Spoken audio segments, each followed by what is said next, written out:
Jedan slučaj prošlih godina, žena toliko je stalo, vidi muž će umrijeti brzo, zvala ovog svećenika, onoga, pokušavala, je to i sa mnom pokušala i ona kaže, muže, evo kaže, došao to ovaj frater, hoće se ispovediti. On kaže, neću.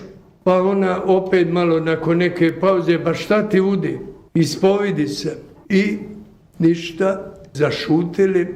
Ona polako izišla, nas dva ostali sami, ja ga pitam tako kako je ovo ono i počeo mi pričati o sebi. I neke stvari je iz teške u životu ispričao. Ja kažem, dosta si mi toga ispričao, ajde malo, jesi li gdje ovako pogrišio malo, da li se sjećaš? Počeo on ove grije, one grije, ispovidio se i meni palo na pamet, kažem ja, ajde sada reci, kad sam mu dao odrješenje, reci, Isuse, ja sam tvoj. I on ponavlja, Isuse, ja sam tvoj. Ti si moj, volim te, Isuse. Kad je to rekao, volim te, zaplakao. Koliko je milost ga Božja taknula. Zovem ja ženu, on sav radosan grli ženu.